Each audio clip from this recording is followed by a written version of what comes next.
आज भारतर पूर्वतन प्रधानमंत्री श्री अटल बिहारी वाजपेयी जन्मदिन अवसर में ब्रह्मपुर महानगर रामलिंगेश्वर पार्क ठारे भारत रत्न तथा पूर्वतन प्रधानमंत्री श्री अटल बिहारी वाजपेयी पूर्णांग प्रतिमूर्तिर शुभ उन्मोचन कले भारतीय जनता पार्टी राज्य सभापति श्री मनमोहन सामल। उपस्थित थे ब्रह्मपुर सांसद डॉक्टर प्रदीप कुमार पाणिग्राही, ब्रह्मपुर विधायक श्री के अनिल कुमार, छत्रपुर विधायक श्री कृष्ण नायक, चिकिटी विधायक श्री मनोरंजन धान्य सामंतराय और भारतीय जनता पार्टी बहु वरिष्ठ सदस्य और ब्रह्मपुर जनसाधारण उपस्थित थे।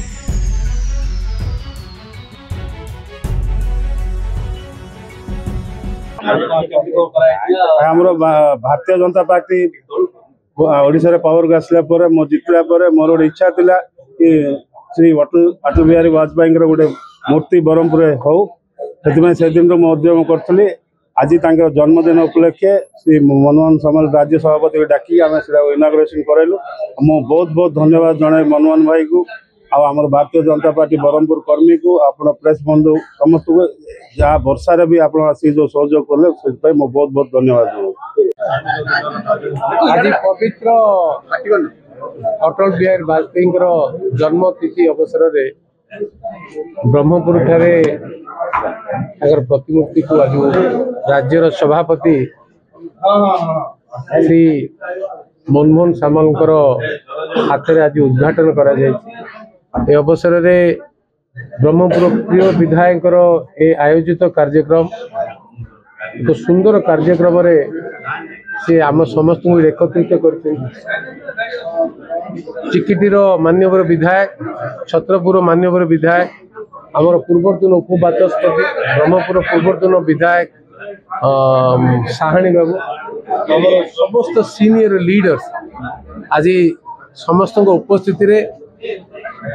वाजपेयी को मन पकेवा वाजपेयी जन्म तिथि प्रधानमंत्री तथा भारतीय जनता पार्टी वर्ष सारा कार्यक्रम स्थिर होईची।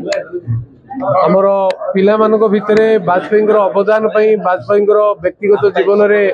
भारतर एकता आउ अखंडता को बजाई रखिबा आउ तांकर नेतृत्व में भारतर सर्वांगीन विकास पई जो योजना करथिबा से कथा को नहीं मते कार्यक्रम स्थिर होईची। और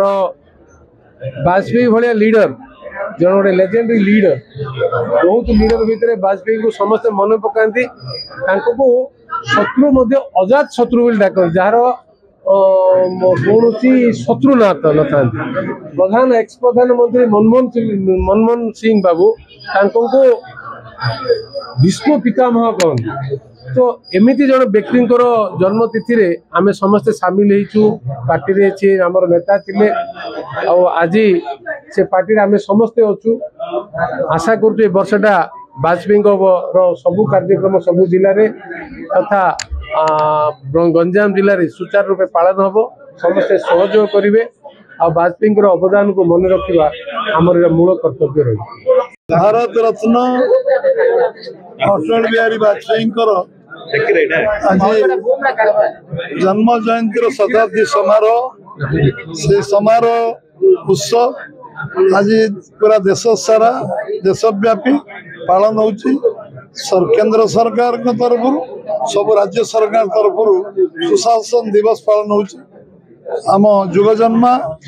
जड़े राजनीतिक एवं राष्ट्रनीतिज्ञ एवं जड़े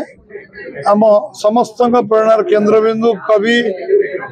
जो भाषा कहले सबू सांबादिकतार शिखर में पहुंचा भारत रत्न अटल बिहारी वाजपेयी को समस्ते श्रद्धांजलि अर्पण कर आज जन्म जयंती शतवार्षिक पूरा वर्ष सारा पालन करने भारत सरकार ओडिशा सरकार एवं भारतीय जनता पार्टी समस्ते नीतिगत भाव निष्पत्ति नहीं सारा समाज 140 कोटी देशवासी को जोड़ी जड़े सर्वमान्य नेता अटल बिहारी वाजपेयी आज ब्रह्मपुर जो भाव में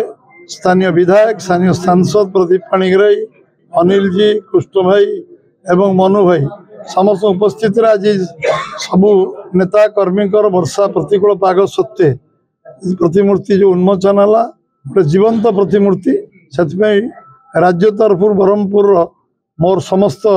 सहयोगी सहकर्मी सांसद विधायक एवं समस्त दायित्व थिबा कार्यकर्ता को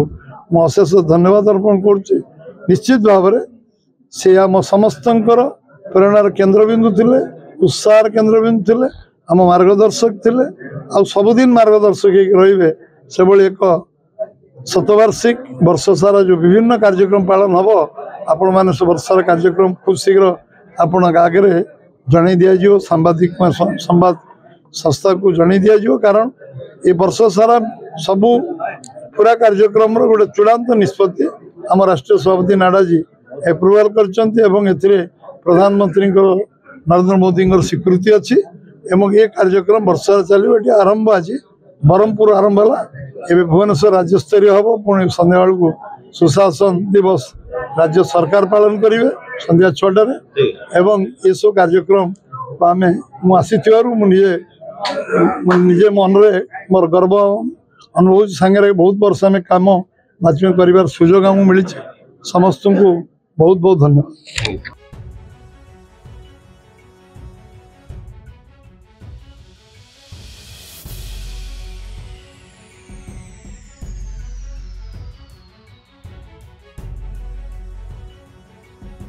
Please like, share and subscribe to our channel Biploi Parikrama.